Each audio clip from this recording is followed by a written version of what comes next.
Good evening and welcome to Chicago Tonight. I'm Brandis Friedman here in our Northwest Side studio. And I'm Paris Schutz, live in the O'Hare community area on the Northwest Side. On the show tonight, I think there's a lot of unethical behavior. vindication and surprise. Legislators and other insiders react to former Speaker Michael Madigan's indictment. This has been some time coming where we have continued to look at the evidence, follow the evidence where it leads. Plus, former federal prosecutors break down the charges in that indictment. We're waiting for peace and victory. A local Ukrainian church is standing in solidarity against the invasion of their home country. We're live in the O'Hare area. But Putin was wrong. We are ready. Plus, a local professor who recently returned from Russia shares her firsthand account as the country's invasion of Ukraine intensifies. There's a potential here that they could block off our community and divide it in half. A group of Northwest suburbs warned the merger of two freight train companies would mean snarled traffic and delays for first responders. Original artwork by one of America's greatest editorial cartoonists is on view at the Pritzker Military Museum and Library. And as we mentioned, I am live in the O'Hare community area where I'll be anchoring tonight as part of our Chicago Tonight in Your Neighborhood series. It is a neighborhood, not just an airport, and unofficially the second cultural hub of Ukrainian American life here in Chicago. We'll get the very latest on efforts that locals are undertaking to try and assist Ukrainians back in that country and how locals are preparing to welcome refugees. All that and more in just a bit, but first we toss it back to you, Brandis. Paris, thank you. First tonight, some of today's top stories. The president of the Joint Civic Committee of Italian Americans, Ron Onesti, is demanding an apology from Mayor Lori Lightfoot over an obscene remark alleged in a lawsuit.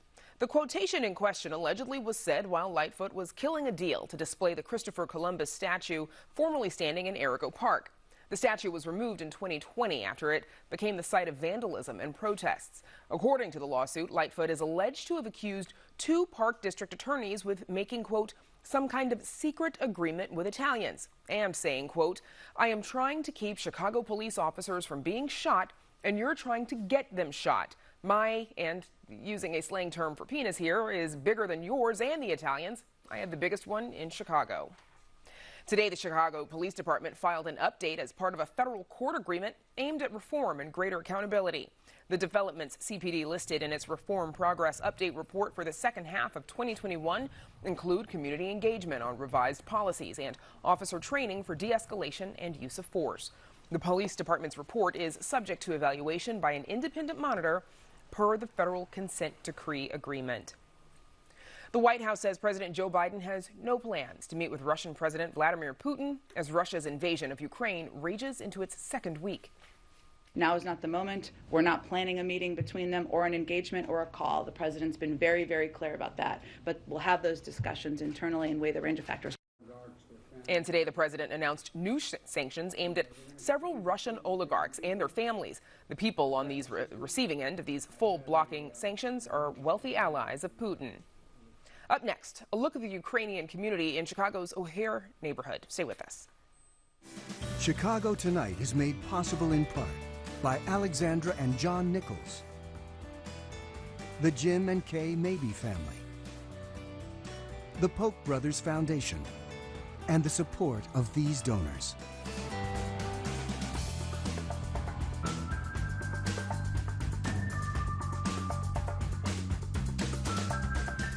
Ukrainian Village might be the base for many Ukrainian Chicagoans, but another part of the city boasts a significant population as well. The O'Hare area, yes, it is a neighborhood as well, sits just east of the namesake airport, running along Cumberland Avenue between Foster and Lawrence. It abuts the municipalities of Harwood Heights and Norridge and is a crucial center for Ukrainian American life, commerce, and culture. Paris Schutz and producer Acacia Hernandez spent the day in O'Hare getting a sense of how the community is trying to assist the war effort back home. And Paris joins us again just outside of one of the most iconic churches in the country. Paris.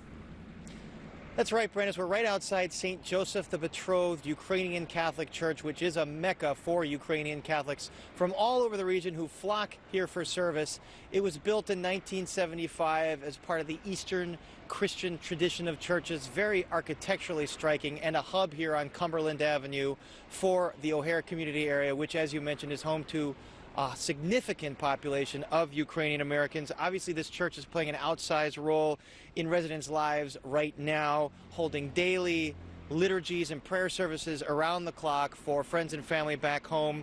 Senior pastor Father Mikola tells me that the parish is arranging food and humanitarian drives, but also sending things back like body armor. And he says he's needed to personally counsel a lot of parishioners, but oftentimes runs out of words to say because of the horrific nature of the situation back in Ukraine.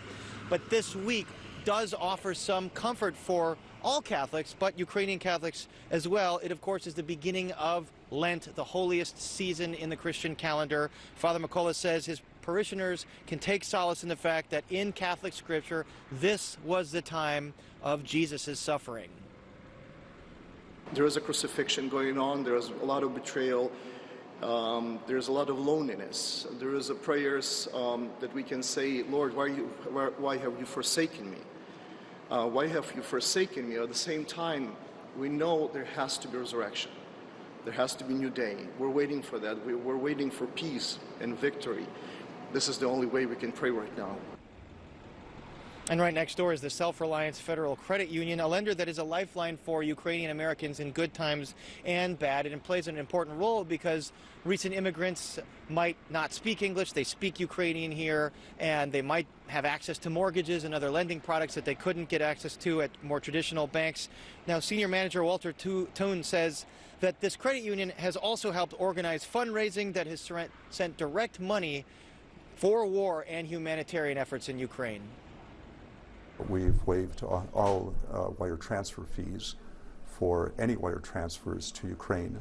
We've made it easier for our members who choose to send monies to help their relatives and for humanitarian aid in Ukraine to do so. We've also created a Self-Reliance Foundation fund. That's a 501c3 fund for people to donate monies to. Those monies will be directed through vetted organizations to help for humanitarian assistance to the people of Ukraine. Different assistance efforts all over the neighborhood, and employees here at the credit union all have family in Ukraine. They are on edge, as every other Ukrainian American is.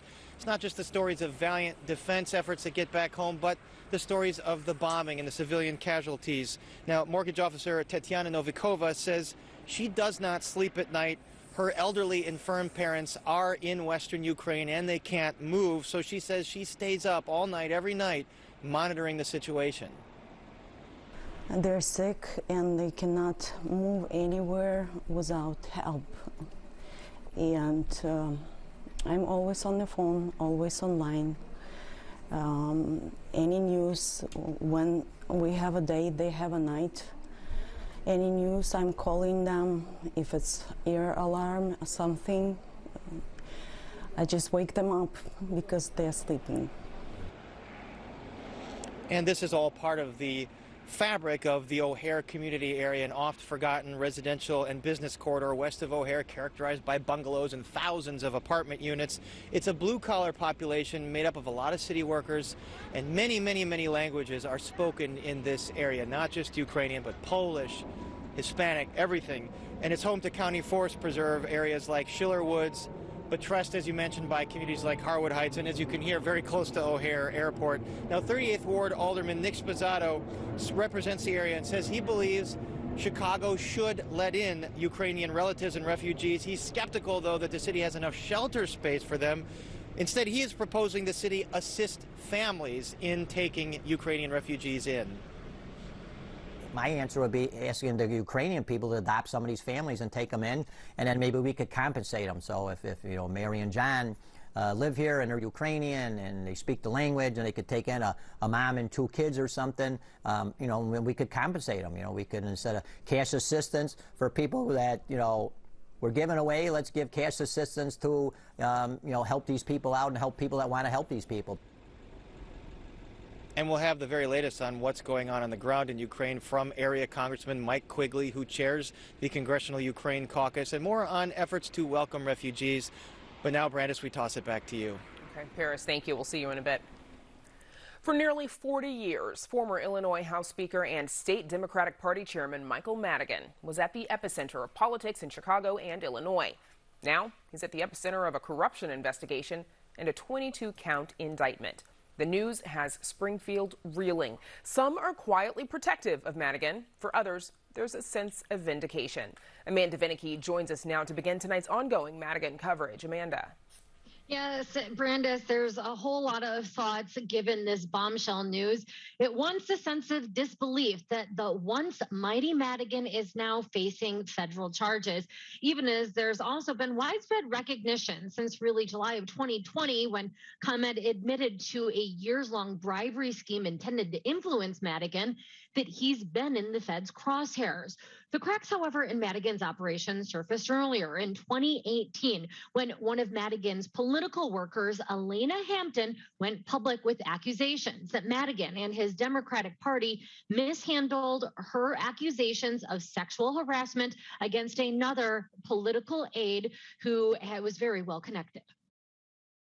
I think my lawsuit actually maybe would have been the first time that him and his team were caught off guard, didn't know how to handle the situation, and perhaps didn't know how to handle the level of evidence that was brought forward in paper form, in writing. A settlement in that case was reached in late 2019. Now, Hampton says that she knew Madigan. She worked with him in the 13th Ward offices, that it was all business all the time. She says, though, Madigan was polite. He'd offered to get her a cup of coffee. But also, she says she witnessed a lot of unethical behavior within the operation, like an unwritten rule that government employees had to do political work for free. When she went public with her sexual harassment claims, she says it was difficult. Former colleagues refused to talk to her, and some still won't. I think at first they were afraid, and I understand that fear because I worked in the organization and I understand the fear mongering that took place. But when I was, the person seeking justice, it was really hard to be that isolated and to not be supported by Democratic elected officials who, the Democratic Party is supposed to be the party of the people. She says there has since been a shift. For example, she's currently working for Cook County Assessor Fritz Kagey's campaign. Now, Hampton says that she believes her case opened the door for others, for sitting legislators to speak out against Madigan, such as the 19 House Democrats who in January of last year sunk Madigan's bid for another term as House Speaker by refusing to vote for him. This was not easy for any of us.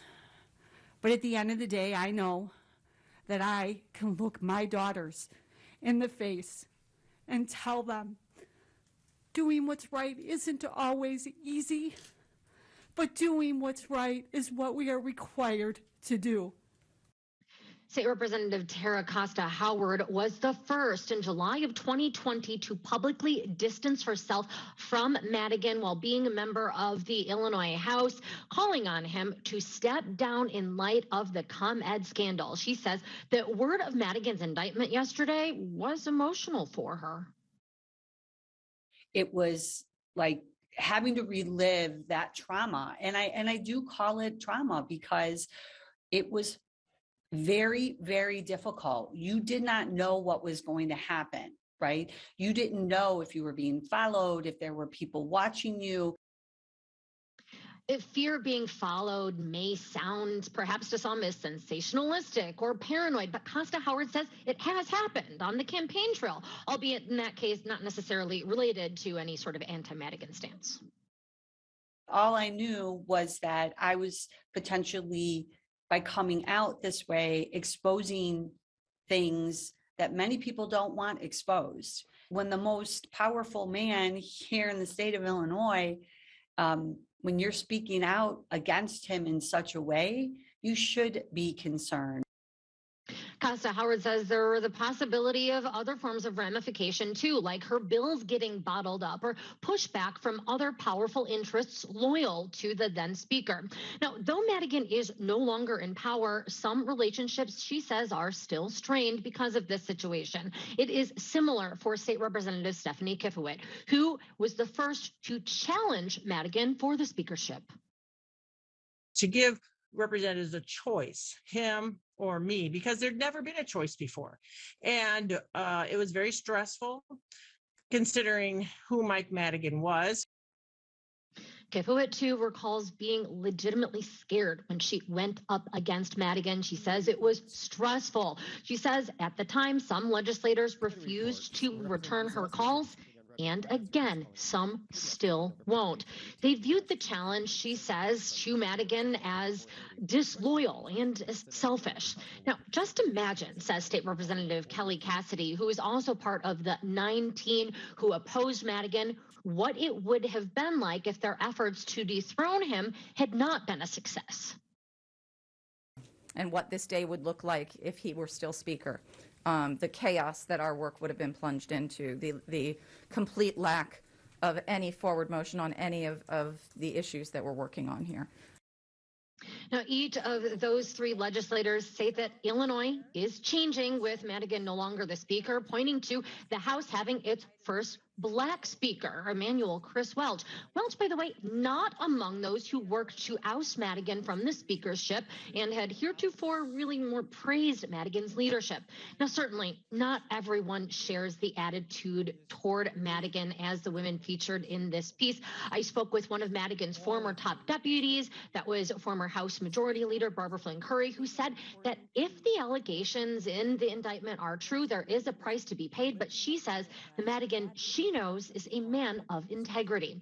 Now, Madigan likewise is adamant that he did not break the law, and in a statement yesterday says that he is proud of his long record of public service. And while many may not say it openly, clearly House Democrats voted for Madigan for that position time and time again, and many Democrats credit him with leading their party to the supermajorities that they now hold and to fending off efforts, including anti-labor measures that were attempted by former Governor Bruce Rauner. With that, Brandis, back to you. Amanda, thank you. And here with a closer look at the Madigan enterprise are three white-collar criminal defense attorneys who also spent time working at the U.S. Attorney's Office. They are Patrick Collins of the law firm King & Spalding. During his tenure as a federal prosecutor, he spent 4 years as the deputy chief of the Public Corruption Section. Nancy DePodesta of Saul, Ewing, Arnstein, and Lair. Before defending white-collar clients, she served as an assistant U.S. attorney and as legal counsel for the Illinois Department of Corrections. And Ron Safer of the firm Riley, Safer, Holmes, and Cancella. Before going into private practice, he served as chief of the criminal division at the U.S. Attorney's Office in Chicago. Thanks to all three of you for joining us. So, as we stated, ComEd was charged with bribery in July 2020, which was the first case that implicated Mike Madigan, but no charges were brought against him at the time. ComEd agreed to pay $200 million in fines and entered into what's called a so-called deferred prosecution agreement. Ron Safer, coming to you first, what do you think has happened here since then? Does this indictment just yesterday, does it look like a result of ComEd cooperating with the U.S. Attorney's Office?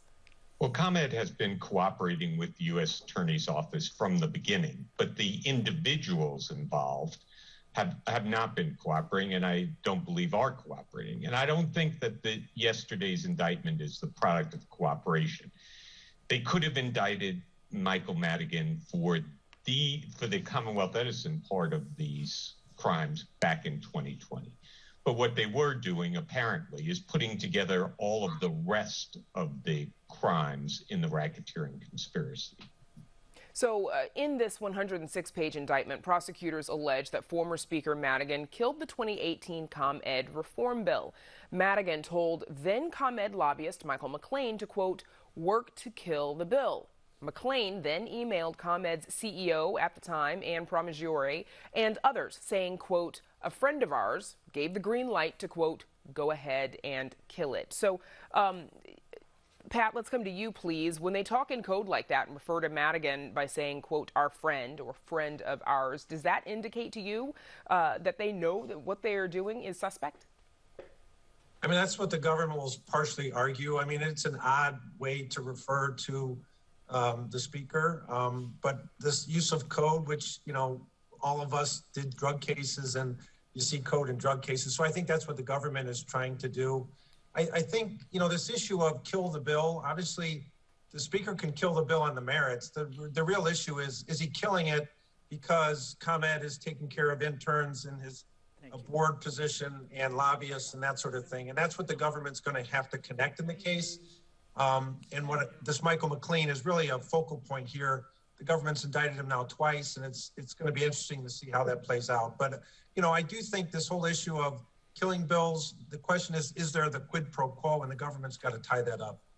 So, Nancy, coming to you, as Patrick just mentioned, Michael McLean is also facing an additional 22 counts. Does that indicate that prosecutors are really pushing to get him to flip and to give up more about his former boss?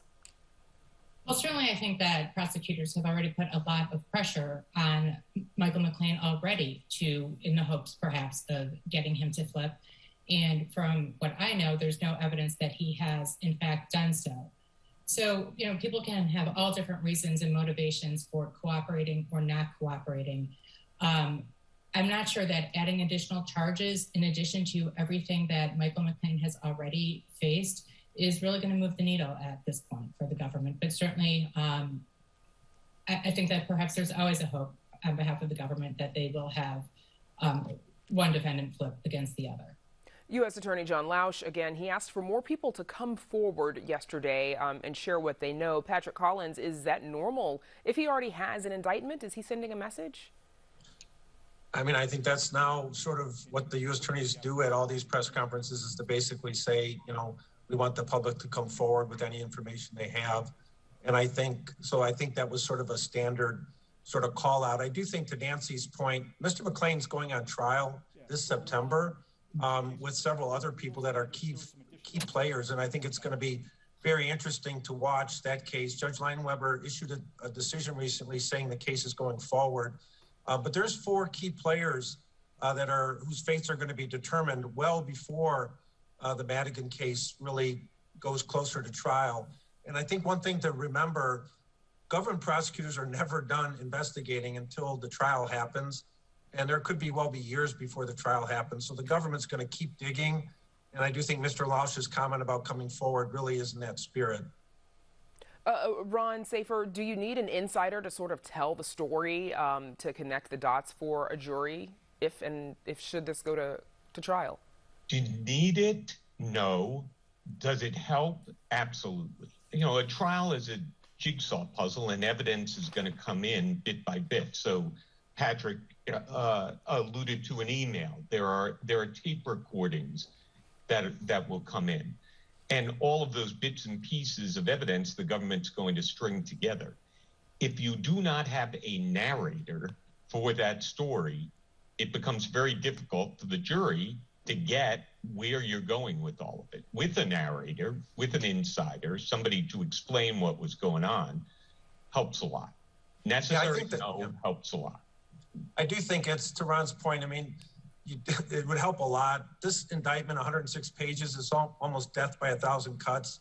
But it really is missing that narrator, and it may be multiple people. And they have some tapes, they have some emails, but I don't think you convict based on emails. You do need a narrator to pull it together, at least when you're taking a shot at a guy like Madigan. So I think the government's going to keep looking for that narrator as their investigation continues. Now, Mike Madigan, you know, he's known as being the velvet hammer, is what he's been called. You know, a shrewd political tactician, very small inner circle, very careful, not even using email or texting to be sure that, you know, he doesn't get caught up with anything. Nancy, are you surprised that a person this careful and calculated could still be indicted? I guess I can't say that I'm surprised necessarily. I think that we've known for quite some time now that Mike Madigan has been a target of this investigation. I think in an investigation involving somebody like Mike Madigan, where he's got a smaller inner circle, where he knows that he is the target of a government investigation, where he has got a very tight inner circle. It certainly is harder for the government to infiltrate that inner circle, but I can't say that I'm surprised necessarily. So, you know, what could this case look like going forward? For example, we discussed this last night with our Spotlight Politics team that Ed Burke's attorneys have, you know, buried the government in motions and paperwork, and there's a lot of back and forth. It's taken a very long time to make a lot of progress. Ron, what could Madigan's defense look like going forward? Yeah, they're going to do the same thing. They're going to have a lot of motions, a lot of delay. You know, Michael Madigan's 80 years old. He's got X number of years left on this earth. Delay is the most certain way that he can spend a good percentage of those out of jail. So I would expect the defense will be erecting as many roadblocks to trial as they can. Now, we know that officials at the Department of Justice, of course, they also had to approve and oversee this case because it is so high profile. Patrick, does that indicate that there is potentially enough to convict Madigan? Well, I think, look, a case like this undergoes a lot of internal scrutiny. And so I think the government and Mr. Lausch, when he spoke yesterday, I mean, I think the standard at the office when we all work there is beyond a reasonable doubt. Is the evidence going to convict beyond a reasonable doubt? But I would argue, as somebody who's seen a lot of these, that there's some gray here. There's a lot of sequences, but they have to pull them together. So look, the government feels very confident about their case. It's a sprawling case that hangs together thematically. The question is, are the building blocks, evidentiary building blocks, going to hold up? And I think that remains to be seen. Of course, a lot of us would like to think that this indictment is going to be a turning point in political corruption. Nancy DePodesta, what are your thoughts? Oh, gosh, I hope so, right? But look, I always like to be as positive as I can be, but it's been disheartening, really, to see, and certainly surprising that with the number of convictions of high-profile public officials, whether it be governors, you know, aldermen, state senators, state reps, you know, it's really kind of surprising to see that people still fail to adhere to, you know, or still, you know, give into a bribe or engage in conduct that even brings them within the government's radar. So, gosh, you know, I'm going to remain optimistic, but realistically, it's really kind of disheartening to see these cases continue. And, you know, I'm a lot older than Nancy, and I'm not surprised. You know, until the politicians aren't going to get it. They've proven that. Patrick indicted the governor of the state of Illinois, and he wasn't the first and wasn't the last governor. Until the people say, this is a voting issue for us. Honesty is a voting issue for us. And we're mad as hell and we're not going to take it anymore. Until they do that, they're going to get exactly what they've gotten. We'll be having this discussion again, unfortunately. My thanks to the three of you for joining us, Ron Safer, Pat Collins, Nancy DePodesta. Thank you. Up next, two major rail companies are planning a merger, but some suburban communities are putting up a fight. Stay with us. Thousands of Puerto Ricans are taking to the streets to protest massive blackouts. Over the years, Mexican culture, from food to music, has become woven into the city's tapestry. Medical professionals share the latest recommendations on COVID-19 booster shots. DACA recipients have been facing longer delays than normal in their status renewal. Little Village is one of my favorite neighborhoods. This neighborhood comes together to celebrate such an important day in our culture.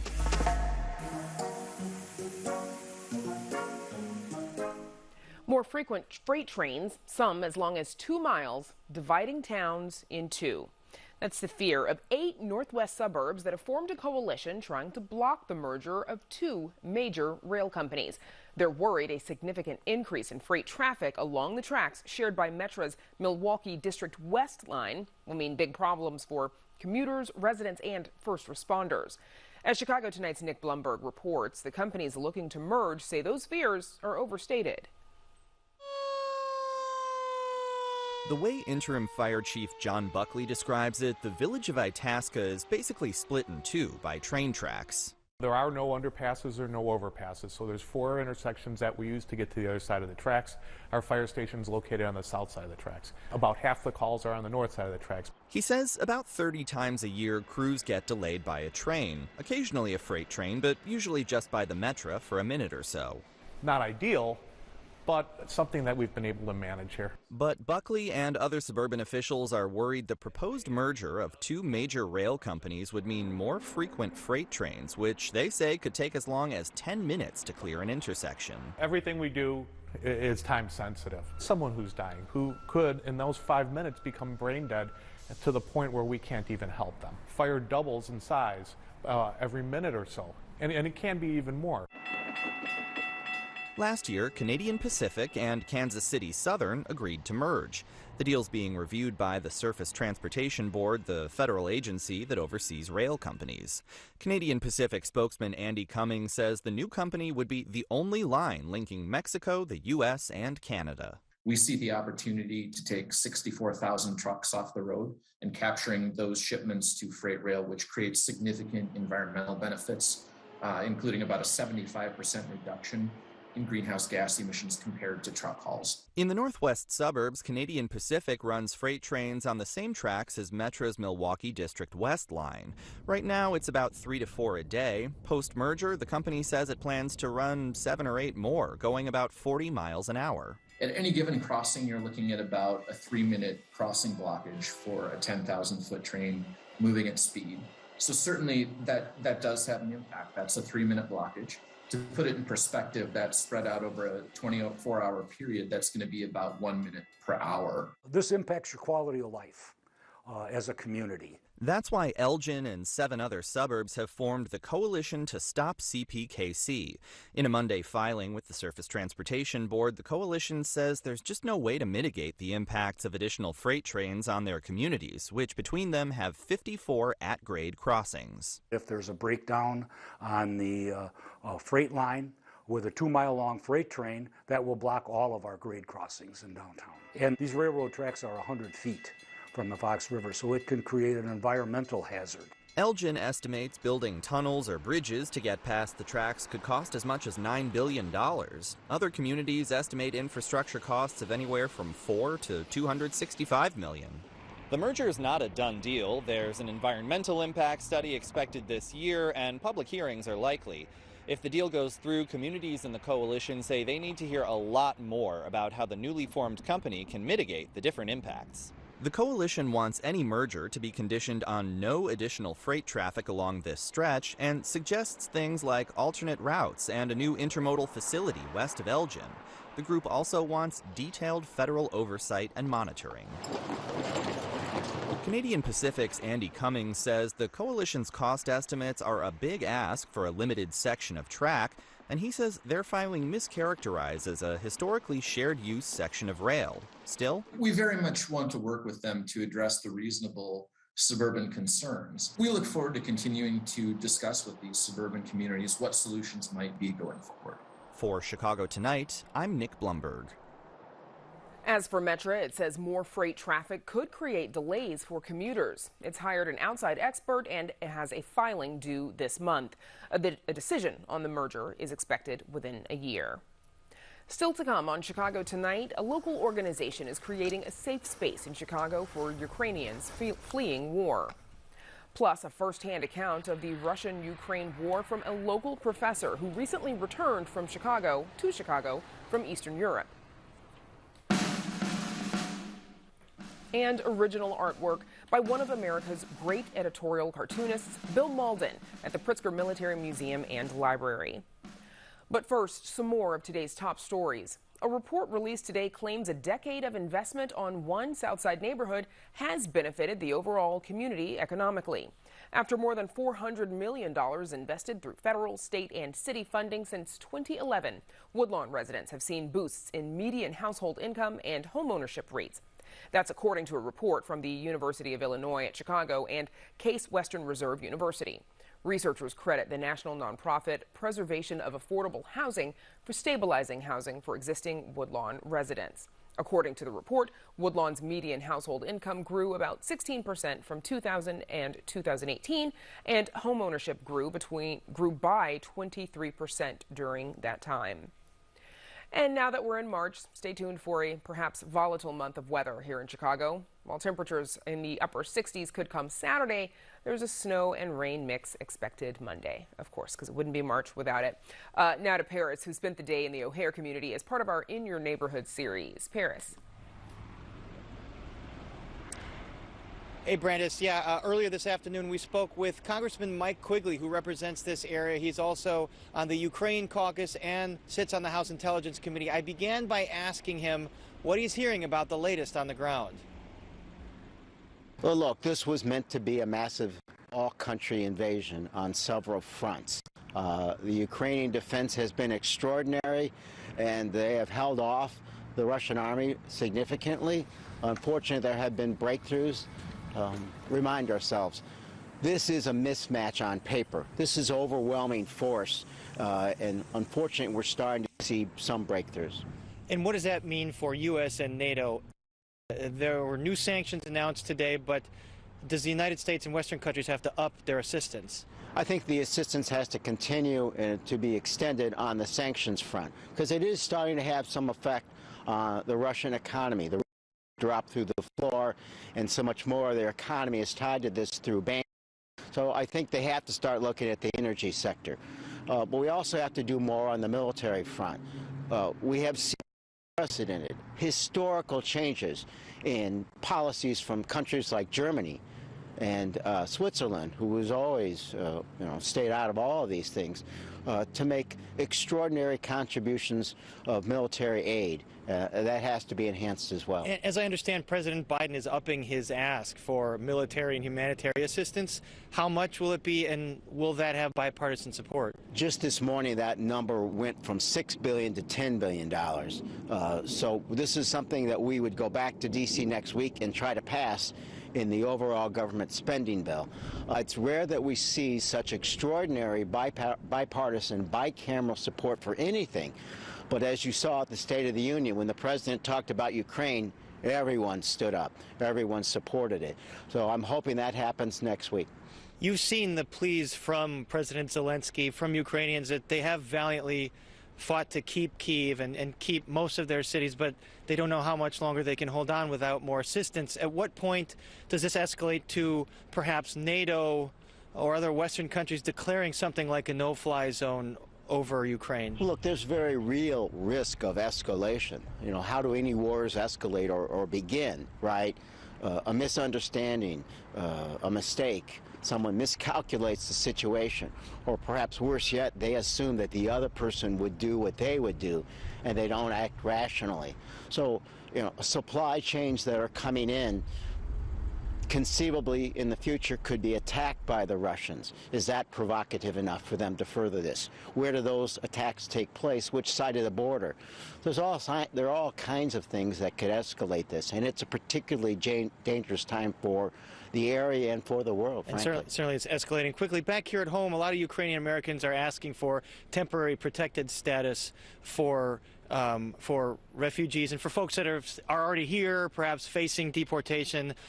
When might that happen, if it happens? Well, I led a letter to the Homeland Security Chief that they have the unilateral ability to put that in place. There's roughly 29 million Ukrainians in the United States, and they could be, if things don't go well, put right back into a war zone. Humanitarian aid has to start there, but we also have to remind ourselves we don't want to send those Ukrainians back into a war zone.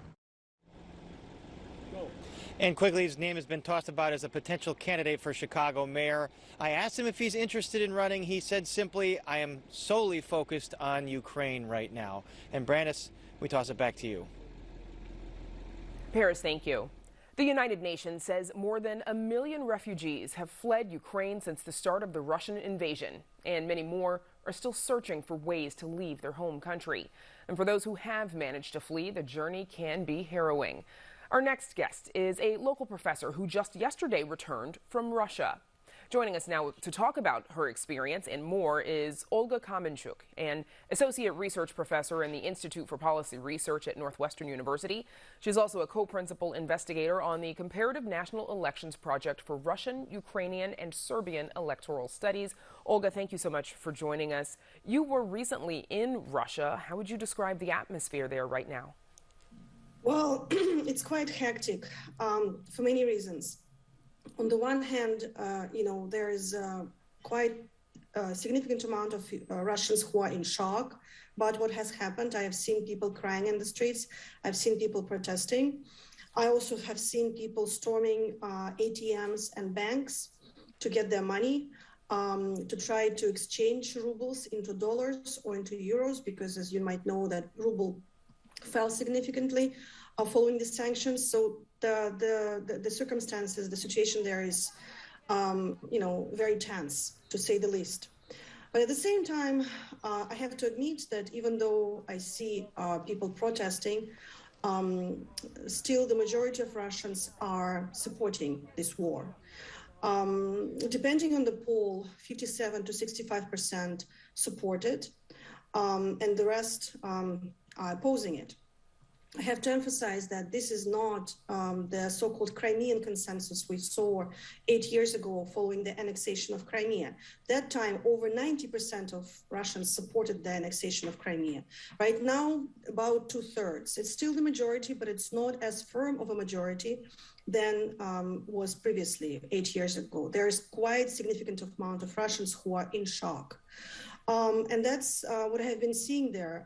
I've seen mass protests. I've seen... and you were you attended some protests, and you've had some friends who were arrested and beaten at those protests. What was that experience like? This is insane. Youth, intellectuals are the ones who mostly attend these protests. And that's the reason why, for example, local authorities are specifically trying to monitor behavior of youth and students. For example, students have received warnings from their departments that every cohort, every group of the students will be monitored on their activities on social media. Even if they dare to mention the word Ukraine on social media, they would be expelled right away. But yes, I have seen loads of police and special forces in metro and in the streets of the city. It feels very weird, so much military in the city. And besides just, humans, right, there's also special cars where they would put those protesters. Some of my friends were beaten up, and including the ones which weren't even protesting, but they're just passing by the protest. They arrest everybody without even making any sense sometimes. One friend of mine was beaten unconscious, and even police refused to call ambulance for him. So this is really harsh. And now they're also introducing very strict, severe laws. For example, if you are consulting the side which is helping Ukraine, if you're providing expertise and so on, your activity might be recognized as treason with 20 years in jail. And if you are spreading fakes, that is, if you're actually telling the truth about what is happening in Ukraine, but they call it fakes about the activities of Russian forces in Ukraine, like shelling, for example, right? And looting, you will get 15 years in jail. So how are different generations of people receiving their information? Because we've read reports, older people relying on television might be exposed to more propaganda versus younger people who are using more social media. So how are people getting their information, and what do they know? That's true. Older generations mostly are relying on TV, and most of TV is under control. There used to be some free TV stations, relatively, available, because sometimes you would still have to use VPNs or stuff like that to access them. For example, Current Times, you could access with use of VPN or TV Rain. But usually you would have to be really motivated to do so. Most people really are not. That's what we call psychological firewall, when they decide not to get this information. But in general, older generation would limit themselves to the state-owned, controlled propaganda TV. Let's be straight about that. And then younger generations are different because they are much more technologically savvy, so they are using social media much more often. And they know how to use circumvention, tools like VPNs to access some of this information. But social media is actually also being slowed down artificially by the government, such as Facebook and Twitter, that is spreading. Olga, before we run out of time, because we know that Russia is admitting that around 500 of its soldiers have been killed in the invasion. Ukraine says the real number is in the thousands. What impact is that going to have on public opinion in Russia? We've got about 30 seconds, unfortunately.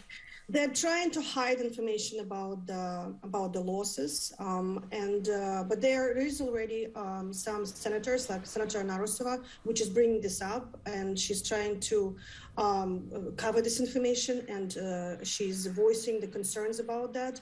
However, again, the state TV doesn't report it. People don't know about what is happening. Even the word war is prohibited on Russian TV, and most independent networks are being shut down today and yesterday. Okay. Olga Kamenchuk, we thank you for joining us. Glad you made it out of Russia safely, and hopefully we can talk to you again soon. Thank you. Up next, we check back in with Paris, who's co-anchoring tonight from the O'Hare community. But first, a look at the weather.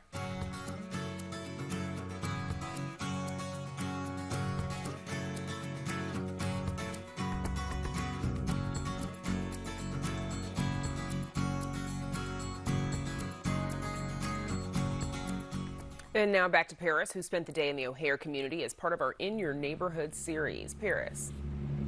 Yeah, Brandis, we're joined now by Pavlo Bandrisky, the Vice President of the Ukrainian Congress Committee. Pavlo, good to talk to you again. I know we talked to you in Ukrainian Village about a week ago. So let's start with the latest news, because the word has come from the Department of Homeland Security that the U.S. will grant temporary protected status to Ukrainians that are here but are not residents. What does that mean, and how many folks will that impact here in Chicago?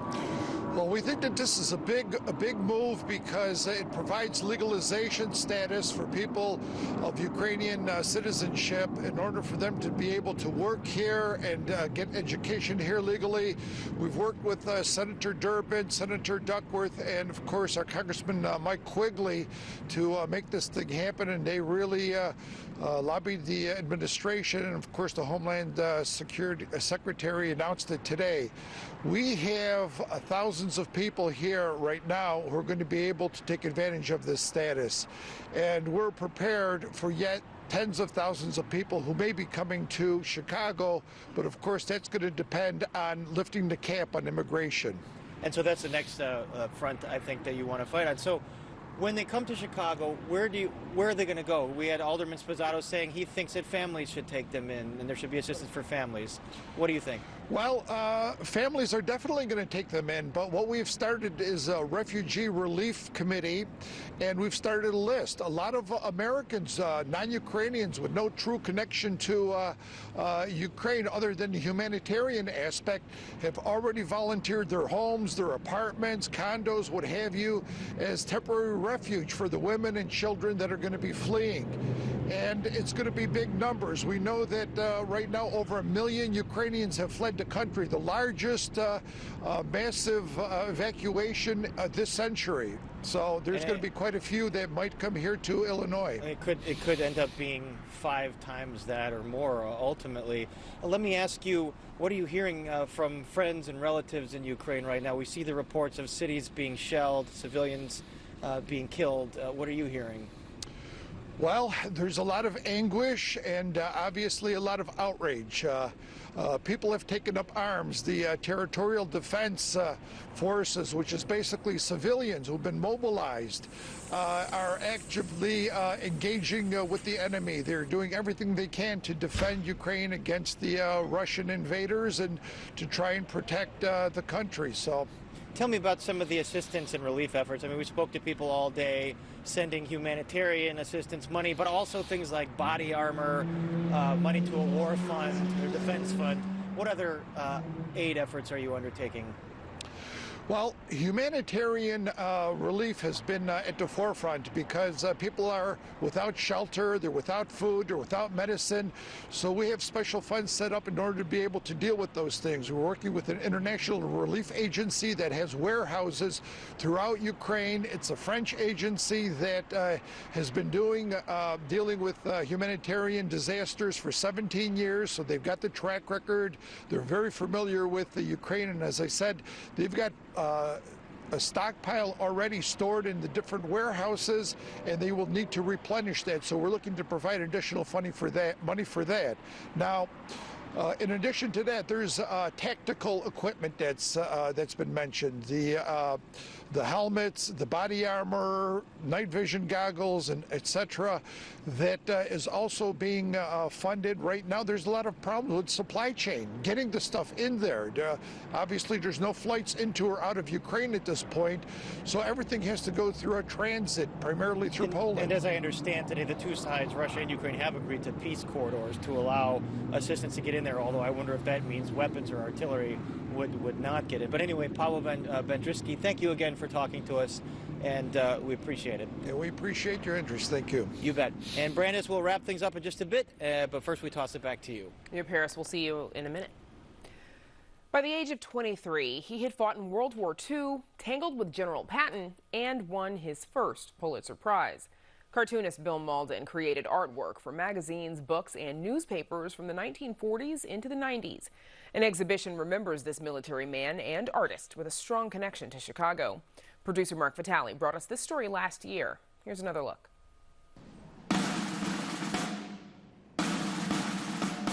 For any issue facing the United States or the world at large, Bill Mauldin could sketch a strong opinion. For more than 50 years, he satirized the news of the day, and he didn't pull his punches.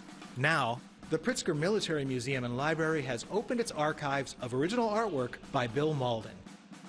You start just looking at these cartoons and going through, hundreds, thousands of them, and, you really gain not only an appreciation for the original pieces themselves, but certainly for his humor, for the subject matter that he's covering. I mean, he touched on everything. If it was important social, political, economic topic of the 1960s, 70s, 80s, or 90s, he probably touched on it. And he did it in such a, sharp, biting commentary that I think really only cartoonists can do sometimes. Born in New Mexico, Mauldin studied at the Chicago Academy of Fine Arts. He started his art career while fighting in Europe during World War II. There he created Willie and Joe, two soldiers who came to symbolize the common fighting man. Once he's in Italy, that's where the characters Willie and Joe emerge as distinct characters, and he'll continue to draw them throughout the remainder of the war and after the war as well. They are really representative of the average experience of the infantryman. Mauldin's point of view was popular among enlisted men and people on the home front. But the scruffy soldiers he drew were not appreciated by some of the military brass, including General George Patton, who held a private meeting with Mauldin that the artist later depicted. Patton kind of chewed him out over the cartoons and tried to get, questions as far as what are you trying to do with these guys? But Mauldin was able to continue to draw, and throughout the rest of the war and even on the return home, he stuck to what he was trying to represent with these characters. He won his first Pulitzer Prize for his World War II work. In 1959, Mauldin won a second Pulitzer for this cartoon.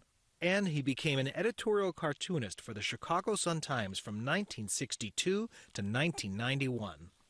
Perhaps his most famous image is a grief-stricken Abraham Lincoln reacting to John F. Kennedy's assassination. The museum and library are on the second floor of the historic Monroe Building on Michigan Avenue. The curator of the exhibition has a connection to the artist because he, too, was an infantryman.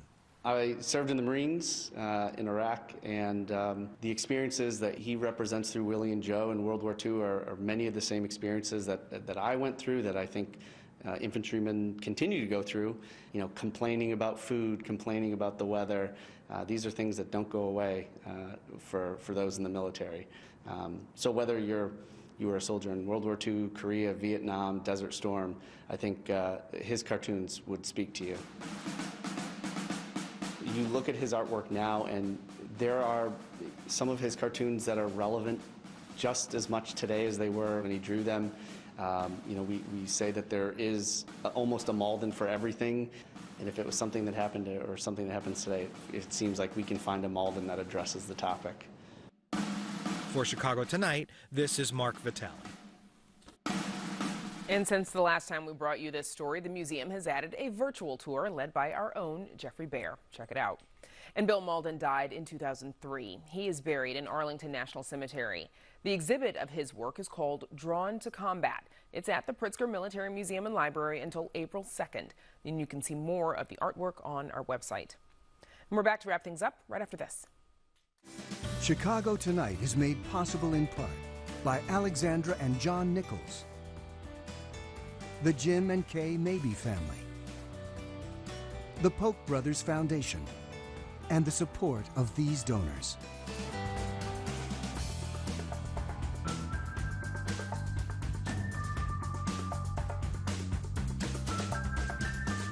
And that's our show for this Thursday night. Don't forget to stay connected with us by signing up for our daily briefing.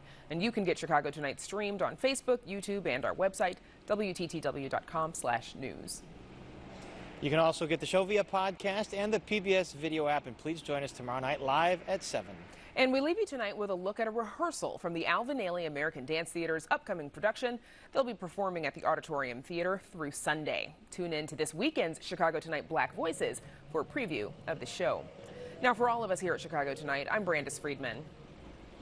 And I'm Paris Schutz. Thank you all so much for watching. Have a wonderful night, and we'll see you tomorrow.